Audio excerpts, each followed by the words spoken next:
안녕하세요. 라비앙 성형외과 서정화 원장입니다. 일단 마취를 많이 하는데도 마취가 무엇인지 모르는 환자분들이 많으실 거예요. 크게 생각하기에는 환자분 입장에서 고통이 없는 상태, 아프지 않은 상태를 얘기하는 거예요. 아프면 수술할 수가 없으니까요. 그리고 추가적으로는 의식이 없어지는 것을 같이 포함합니다. 그래서 너무 아픈 기억이라든지 이런 거를 없어지는 그런 상황을 마취라고 얘기를 하겠고요. 또 우리 수술하시는 원장님들 입장에서는 수술을 하기 좋은 상황을 만들어주는 걸 마취라고 또 얘기를 합니다.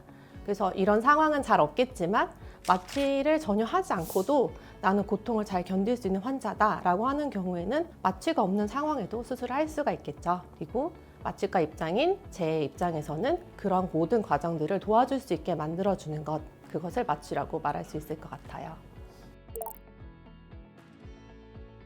마취약 성분은 보통 향정신성 약물이라고 많이 얘기를 하거든요. 그래서 정신을 잃게 만드는 어떤 약물이에요. 더 쉽게 생각하시면 알코올도 그런 작용을 어떻게 보면 할 수가 있어요. 술을 너무 많이 마신 경우에는 기억을 잃기도 하고 몸을 잘 움직이지 못하게 하잖아요. 그래서 그런 비슷한 작용을 할 수 있는 약물들을 주사로 맞기도 하고 혹은 흡입 마취를 통해서 들어가기도 해요. 그래서 그것은 깊이에 따라서 어떤 조절이 되는 거라고 생각하시면 될 것 같아요. 크게는 국소 마취와 수면 마취, 전신 마취로 나눠볼 수 있을 것 같아요. 국소 마취라고 하는 것은 치과에서 많이 쓴다고 생각하시면 될 것 같아요. 약간 따끔합니다 한 이후에 얼얼해지는 기분은 대부분 많이 느껴보셨을 것 같아요.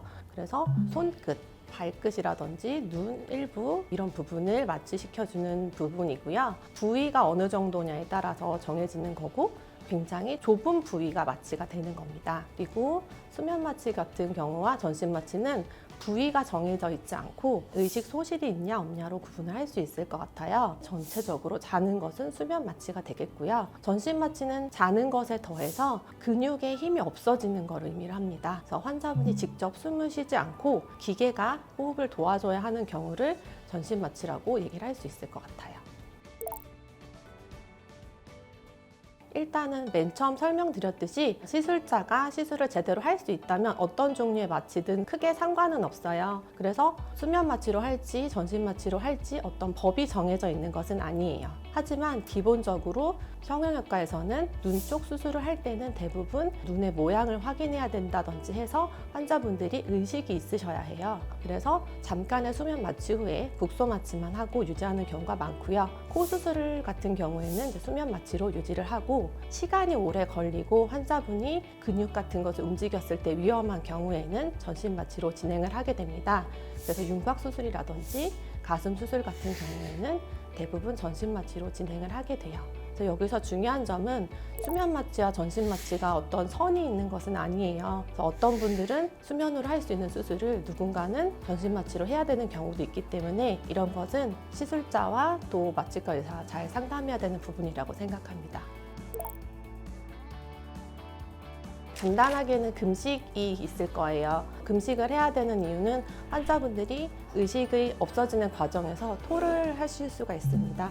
구토물이 목으로 넘어간다든지 그로 인해서 폐렴이 올 수 있거든요. 그래서 금식 시간을 알려주실 거예요. 그 시간에 맞춰서 보통은 8시간 이상 금식을 하시는 게 좋고요. 그리고 환자분의 상태를 보기 위해서 젤레이를 제거한다든지 몸의 장신구를 제거하고 들어오는 것, 그다음에 렌즈를 제거하고 들어오는 많은 것들을 보통 전날 알려주실 거예요. 그래서 그것에 대해서 잘 챙기시고 당일에 확인했을 때 다시 잘 체크해 주시면 될 것 같습니다.